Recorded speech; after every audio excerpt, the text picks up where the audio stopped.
What's up, good people? Mark Holmes here, and as always, I want to say thank you all for watching, commenting, subscribing, and being part of the Joe Boo Sports Report. Without you guys, as well as you ladies, you know that this literally does not work.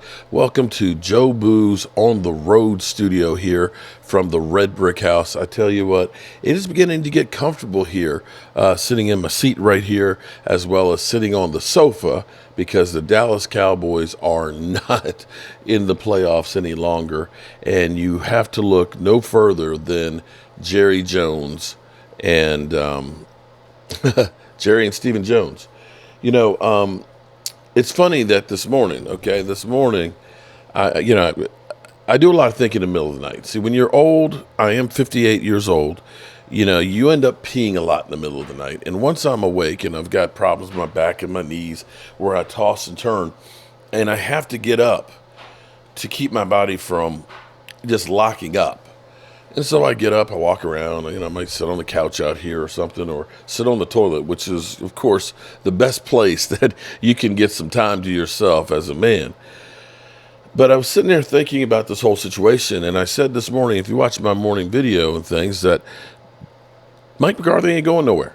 Mike McCarthy ain't going nowhere. And as I'm looking around at, the Mike McCarthy, Jerry Jones meeting is going to be, I think, later on today. And, people are saying that don't be surprised if Mike McCarthy is coming back and things and so on. And I like to think that I was a little bit ahead of the curve on that. But, saying this, I believe I talked about it last night with my man Game Time, and I said he ain't going nowhere because he's got another year on his contract, and Jerry doesn't want to. Of course, pay him for not being here, and it would be sad if he ends up keeping him for that one more year as a lame duck and not extending him. It's like, if you're going to keep him, you got to extend him so he at least has the appearance of having some power, or you just let him go. But it's Jerry Jones and Jerry Jones' show. Now, shout out to my one of my kids, DMV, and I like to think of, there's a lot of young YouTubers out there, a lot younger than me, I should say. They're grown-ass men, too. But I like to think of them as my kids, like I'm Papa Smurf, I'm true blue all the way around. But DMV put out a video earlier today talking about Des Bryant, and where Des Bryant went on the Pivot podcast and talking about it. I definitely encourage you to go watch the video. It's a great video, and DMV, like all my kids, E2 Blue and Game Time Brian and Primetime Phil, they're putting in the work and stuff. And you guys need to understand that, unlike the media that's directly tied with the Cowboys, which is kind of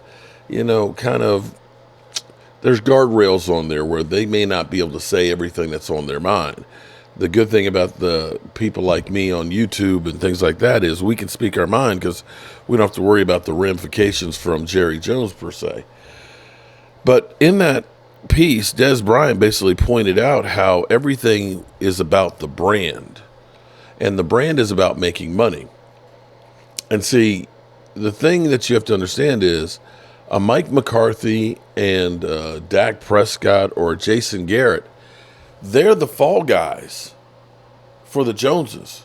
See, you have to understand that, people look and they'll say, well, the Cowboys haven't won a Super Bowl in 29 years. And they'll look at Dak Prescott, but Dak Prescott hasn't been here 29 years.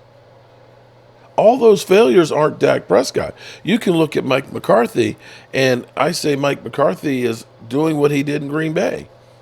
Always a good regular season team, but 500 when it comes to playoffs. He got the one Super Bowl, but that was more the exception than the rule. And he's doing exactly what he did in Green Bay. And you have to look at it from the standpoint of, the Cowboys aren't doing enough from upstairs. They're not. Because when you go through and you know that you've got a linebacker issue, and you know that your main linebacker has a neck issue that could go at any time, and you don't do anything to address it, when you had options of Bobby Wagner or Anthony Barr with a messed up ACL, coming back from ACL,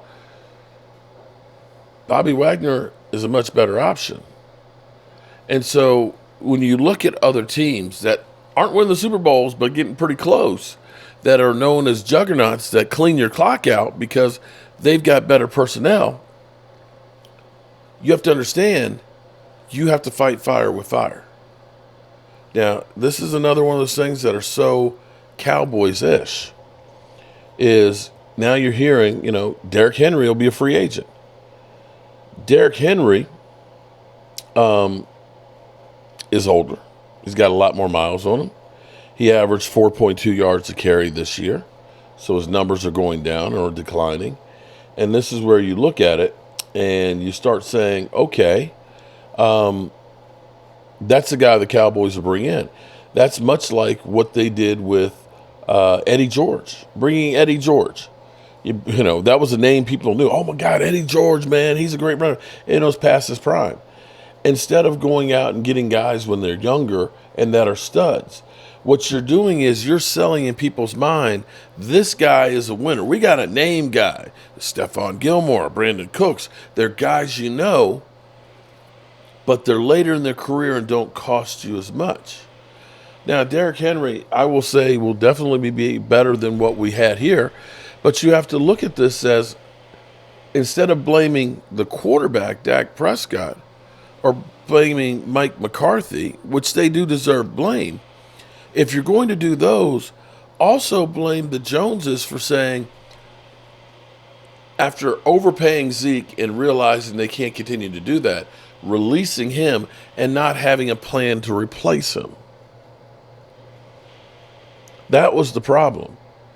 To think that Tony Pollard, who even when he was splitting time with Zeke, couldn't stay healthy and was the outside of the tackles guy. He wasn't running up the middle. To turn around and say, we're going to franchise tag you, and he's going to be released, or won't be re-signed. To say, now you're going to be the full-time back to run between the tackles and to run outside and to be the third down back, so to speak. Tony Pollard, I said it before the season started, he ain't going to be able to hold up to do that. That's not his game.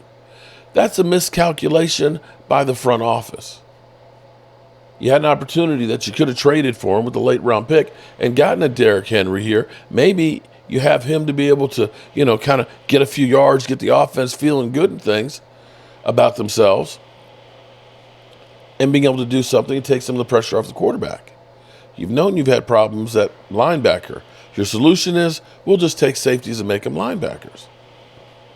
That works sometimes, but this whole mad scientist thing of, instead of going out and getting what you need, you go out, you just say, we'll just make do with the tools that we have.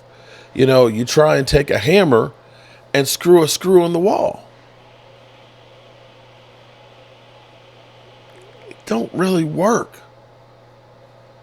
So we'll see what happens with Jerry Jones when he meets with Mike McCarthy.